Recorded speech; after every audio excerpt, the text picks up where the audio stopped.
Good day. Welcome to Western Hills Baptist Church. Book of Esther today.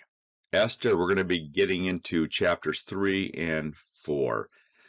And last week we read in chapter 2.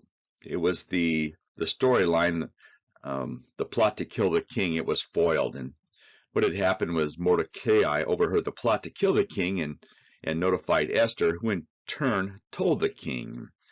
And the two men who plotted against the king, they were hanged on the gallows. This week, we learn of Haman's conspiracy against the Jews, and then in chapter 4, Esther agrees to help the Jews. So with that, let's get into chapter 3, Haman's conspiracy against the Jews. Verse 1.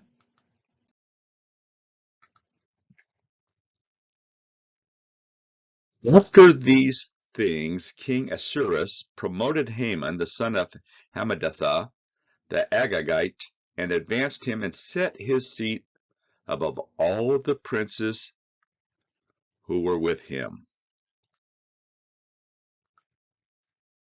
It says here, after these things.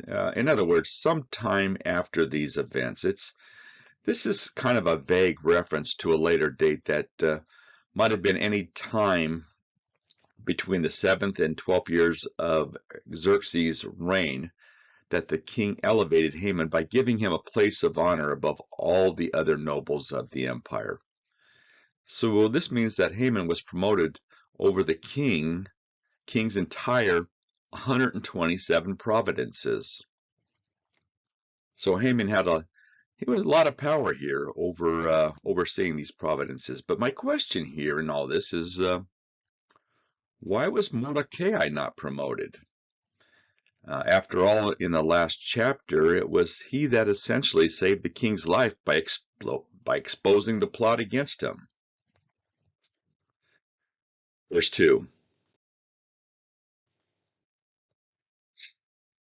And all the king's servants who were within the king's gate bowed and paid homage to Haman, so the king had commanded concerning him. But Mordecai would not bow or pay homage.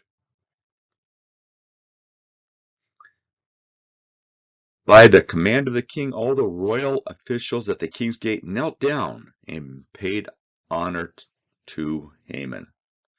But Mordecai refused to kneel before Haman or to honor him in spite of repeated appeals. It seems like Mordecai, he refused to obey the king's command. Verse 3. Then the king's servants who were within the king's gate said to Mordecai, why do you transgress the king's command?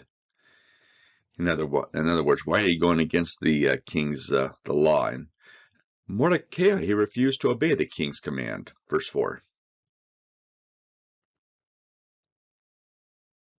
Now it happened when they spoke to him daily and he would not listen to them, that they told it to Haman to see whether Mordecai's words would stand, for Mordecai had told them that he was a Jew. So Mordecai told them that as a Jew he could not bow before any man. Why did Mordecai not bow? I mean, after all, there's many examples of God's people prostrating themselves before a king or other superiors in Scripture. But probably the reason for Mordecai's refusal to bow was his pride. Verse 5. When Haman saw that Mordecai did not bow or pay homage, Haman was filled with wrath. In other words, Haman, he became enraged. But he disdained to lay hands on Mordecai alone, for they had told him of the people of Mordecai. Instead, Haman sought to destroy all the Jews who were throughout the whole kingdom of Ahasuerus, the people of Mordecai. Haman was enraged. He was so mad that his wrath and his injured pride, he was determined to destroy all the Jews in Xerxes' kingdom.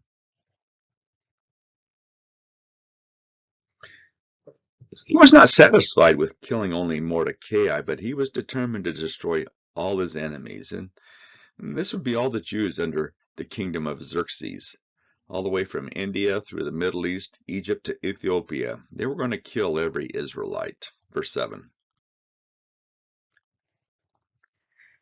In the first month, which is the month of Nisan, in the 12th year of King Ahasuerus, they cast pur, that is, the lot, before Haman to determine the day in the month until it fell on the 12th month, which is the month of Adar.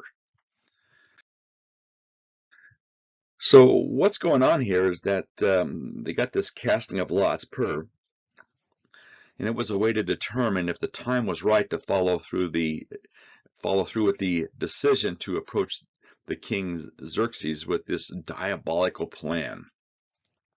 And casting lots is nothing new. This act of casting lots, it goes way back into the days of the Israelites in the wilderness. Casper, to Casper. This is what the Feast of Purim is based on, a Jewish holiday that commemorates the saving of the Jewish people from the Persian Empire.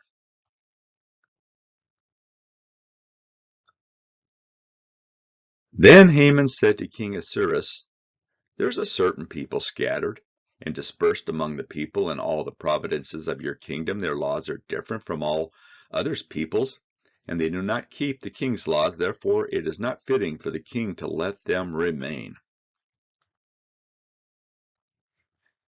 To gain support for his plan, Haman described the Jews as a people who kept themselves distant, who had different customs, and who would not obey the king's law.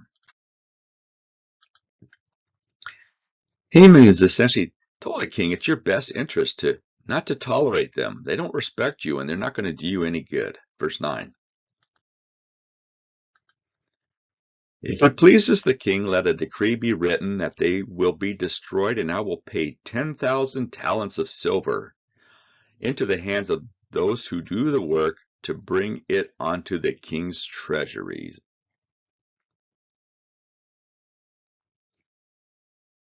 In order to get the king's permission to destroy the Jews, Haman appealed to the king's greed, offered to put 10,000 talents of silver of his own private fortune into the royal treasury to pay the men who would carry out the work. It's difficult to determine just how much money this was, but this is about 375 tons of silver, which would be somewhere around $15 million in today's market. Verse 10. So the king took his signet ring from his hand and gave it to Haman, the son of Hammedatha, the Agagite, the enemy of the Jews. So this proposal, it was acceptable to the king. He gave his ring, gave it to Haman.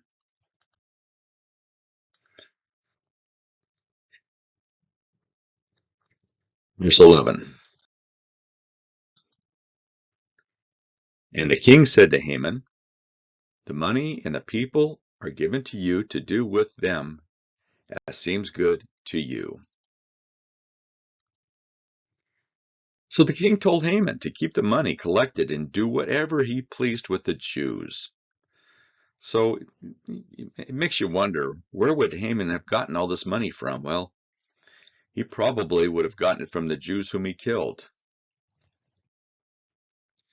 So it kind of makes you wonder, who's running the show here? Is it the king, King Ahasuerus or Xerxes, or is it Haman? You know, I've talked about the four hidden dynasties that will precede and usher in the Antichrist. And I want to take a moment and just talk about that because I think it has a little bit to do with this story of Esther here. The four hidden dynasties are global tools used by Satan in the end times to usher him in as the Antichrist, imitating the true Christ. And those four hidden dynasties are coming making the one world system. And those four hidden dynasties are the political, educational, financial, and religious unity. And you can see them being put in place now if you look. These four hidden dynasties they're referred to the four horns, and they're integral parts of the first beast. Um, as found in Revelation 13, 1 through 10, that is ultimately controlled by the second beast, Revelation 13, verses 11 through 18. Of course, the second beast is Satan, the Antichrist. And we find that in Daniel 7, verse 3, and of course, Zechariah 1, verses 18 through 21. And you have to think about these four hidden dynasties: finance, political, religion, education, which includes media. Think for a moment, finance.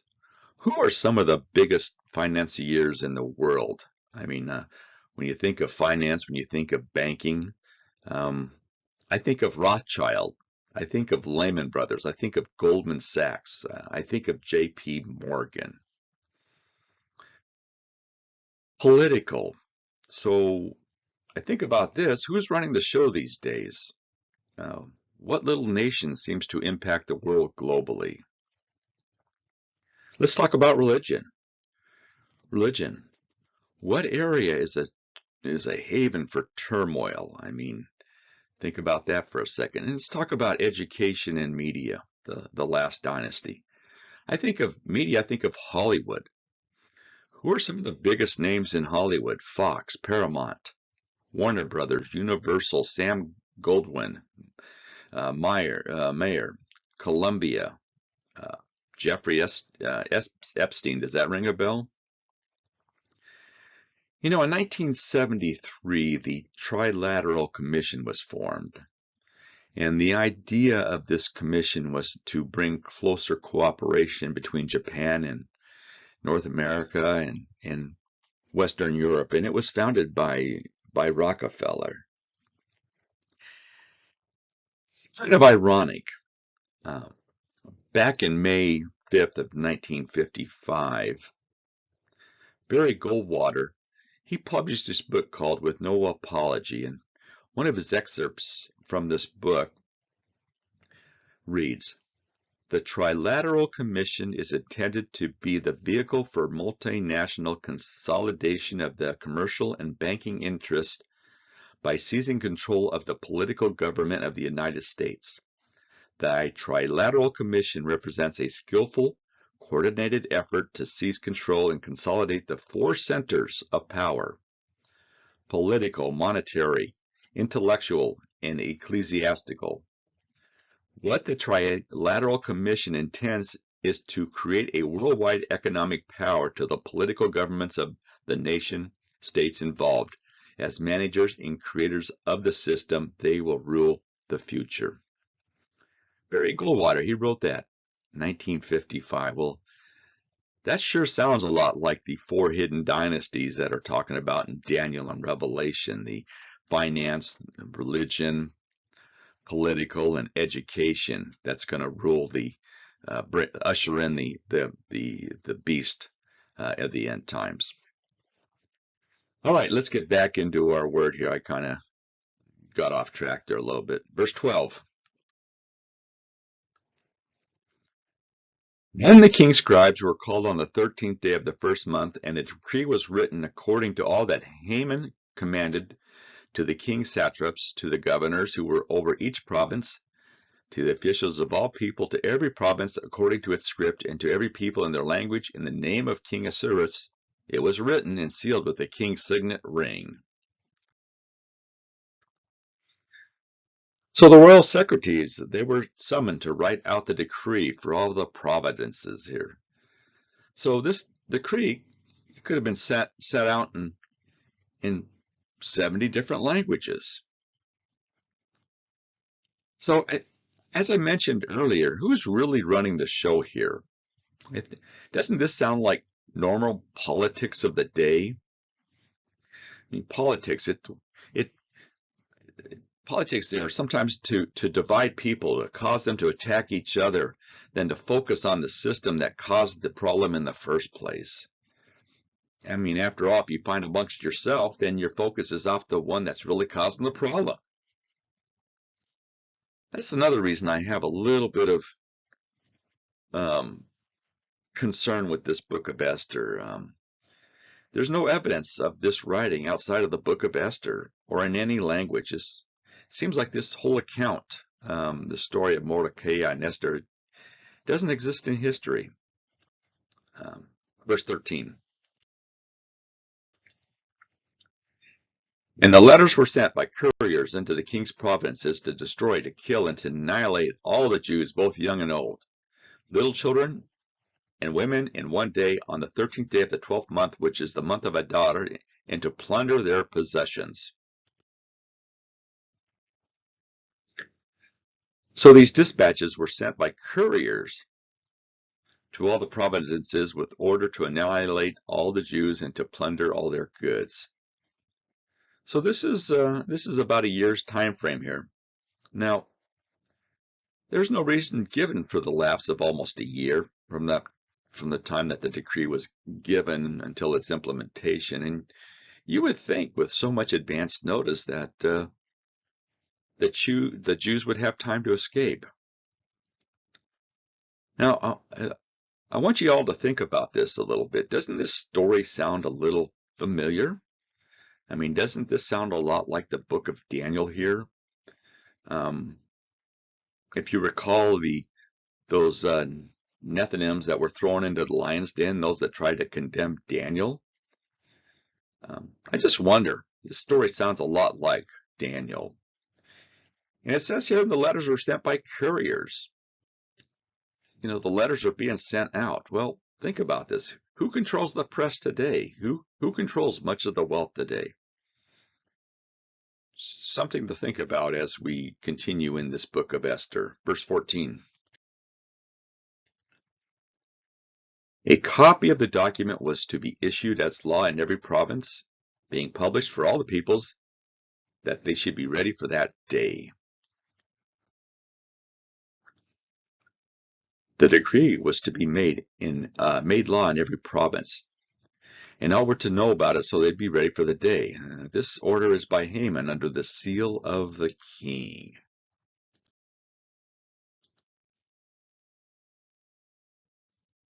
The couriers went out, hastened by the king's command, and the decree was proclaimed in Shushan the citadel, so the king and Haman sat down to drink. But the city of Shushan was perplexed.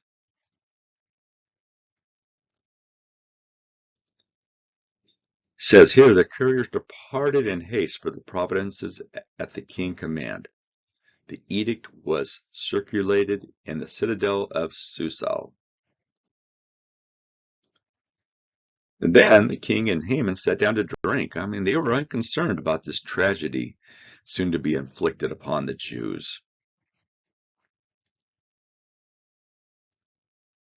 And the people of Susa were bewildered by what was happening. I mean, these people, they probably didn't share Haman's passionate anti-Semitism there. They were definitely perplexed.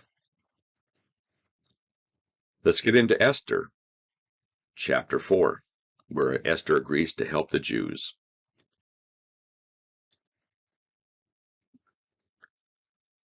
Verse 1 reads, When Mordecai learned all that had happened, he tore his clothes, put on sackcloth and ashes, and went out into the midst of the city. He cried out with a loud and bitter cry. So Mordecai, upon learning what Haman was plotting, he expressed his grief and humiliation in typical Oriental fashion. He tore his clothing, he put on sackcloth and sprinkled ashes on himself, and he walked about the city, wailing loudly there. Verse 2. He went as far as the front gate of the king's gate, for no one might enter the king's gate clothed in sackcloth.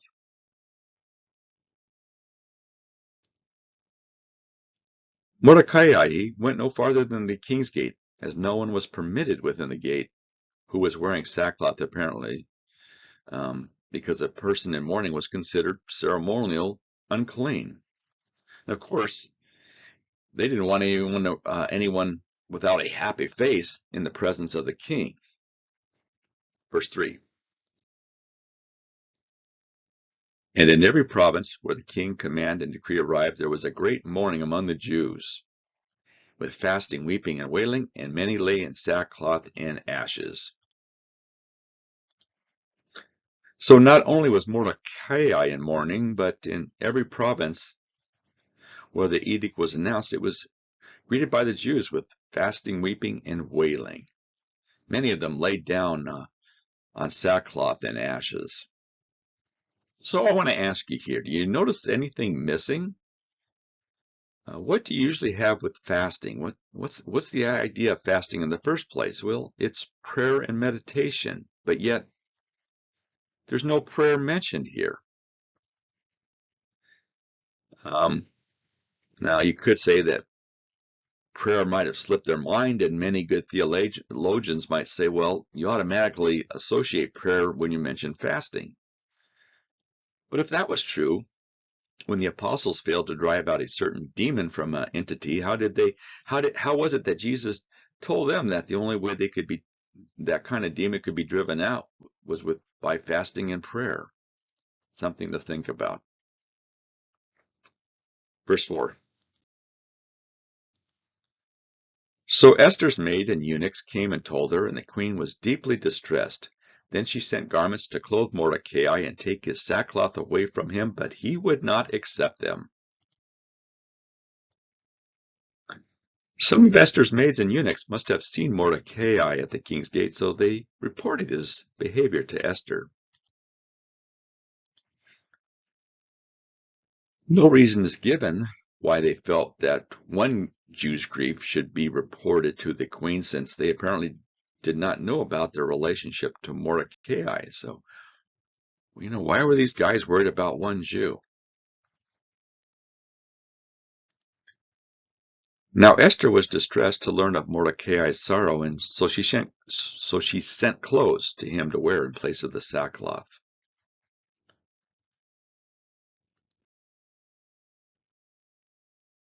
But he would not accept them. He would not accept them. There's no reason given for Mordecai's refusal to take the clothing. Verse 5. Then Esther called Hathach, one of the king's eunuchs, whom he had appointed to attend her, and she gave him a command concerning Mordecai to learn what and why this was. Since Mordecai would not come to her, Esther sent Hathach, one of the king's eunuchs, who had been assigned to attend or to find out what was going on with Mordecai, what was troubling him.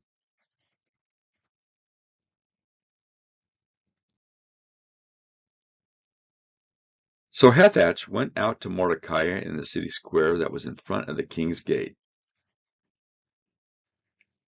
Hathach looked for Mordecai in the open square of the city in front of the king's gate. This was probably the marketplace there. He was looking for Mordecai. In verse 7, and Mordecai told him all that had happened to him and the sum of money that Haman had promised to pay into the king's treasury to destroy the Jews. So here Mordecai told Hathach what had happened that caused him to be in mourning. What's interesting here is Mordecai told them how much money Haman had agreed to pay into the royal treasury for their privilege of destroying the Jews. This is an interesting verse. How would he know that Haman offered money? I mean, how would Mordecai know this, as recorded in chapter 3, verse 11? I mean, Mordecai even knew the sum of money. What's not said here is that the king said he would pay the money. Verse 8. He also gave him a copy of the written decree for their destruction, which was given at Shushan, that he might show it to Esther and explain it to her, and that he might command her to go into the king to make supplication to him and plead before him for her people. So Mordecai had a copy of the edict for the Jews' annihilation that was being circulated in Shushan, and he gave it to Hathach.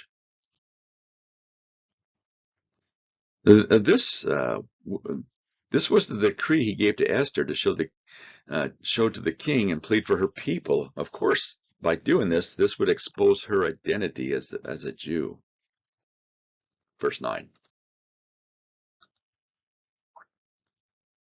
So Hathach returned and told Esther the words of Mordecai. Then Esther spoke to Hathach and gave him a command for Mordecai.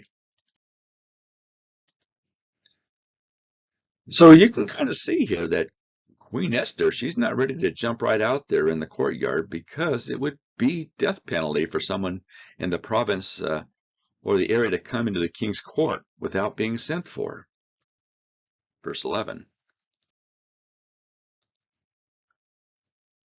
All the king's servants and the people of the king's province know that any man or woman who goes into the inner court to the king who has not been called, he has but one law: put all to death, except the one to whom the king holds out the golden scepter, that he may live.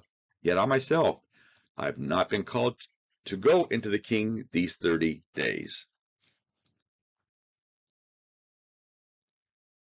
So Esther's reminding her cousin Mordecai that she'd not been summoned by the king, and she didn't know if the king would forgive her for approaching him without a royal summons. So Esther basically is saying that the king has not sent for me and I'm not going. Kind of interesting. It seems like Esther had more concern about her own welfare than that of her people. Verse 12. So they told Mordecai Esther's words, and Mordecai told them to answer Esther, "Do not think it in your own heart that you will escape in the king's palace any more than all the other Jews." So what Mordecai is saying here is, just don't think about yourself. I mean, Mordecai is his placing all the destiny of the people on this human being, Esther. Verse 14. For if you remain completely silent at this time, relief and deliverance will arise for the Jews from another place, but you and your father's house will perish. Yet who knows whether you've come to the kingdom for such a time as this?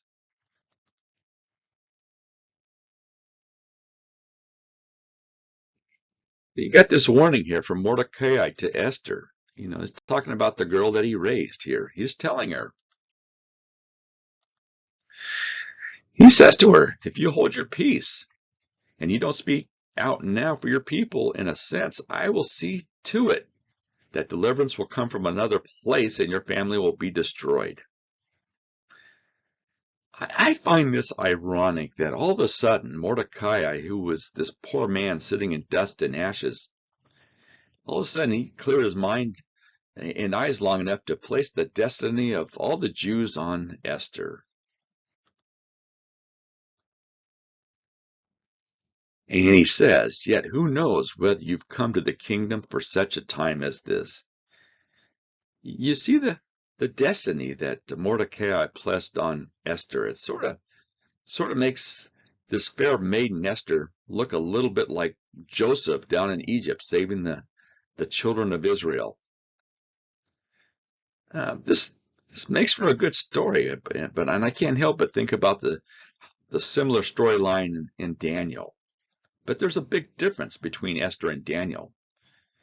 Daniel, he didn't change one thing due to a threat. He kept the faith. He continued in prayer 3 times a day. And then Daniel, he willingly went to the lion's den.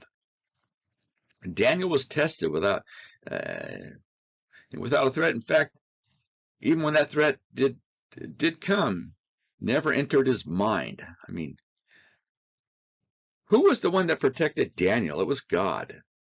And Daniel knew that whatever happened was the will of God. And of course, who delivered Daniel? God delivered Daniel. Back to Esther, verse 15. Then Esther told them to reply to Mordecai, go gather all the Jews who are present in Shushan and fast for me, neither eat nor drink for 3 days, night or day. My maids and I will fast likewise, and so I will go to the king, which is against the law, and if I perish, I perish. So Esther sent a reply to Mordecai, affirming her willingness to risk her life on behalf of the people. She asked Mordecai to assemble all the Jews who were in Shushan and to fast for 3 days and nights. As well, she and her maids would also participate in the fast afterwards, and then she would go to the king, and even though that was contrary to the law. And then in a final expression of courage and willing submission, she says, if I perish, I perish. It almost seems like Esther's remark or expression of resignation to the inevitable. If I perish, I perish. Verse 17. So Mordecai went his way and did according to all that Esther had commanded him. So Mordecai departed from the king's gate and carried out Esther's instructions. So what did Esther ask them to do? To fast. Again, what's missing here? What's missing here? There's not one word that she said, pray to the God of Israel. Again, I recall Daniel when he was cast in the lion's den. Daniel called on the God of Israel, but we see that missing in here. Next week, we're going to be in chapters 5 and 6 of Esther, and in chapter 5, we'll read about Esther's banquet and Haman's plot against Mordecai, and then in chapter 6, we find the king honors Mordecai. Amen and amen.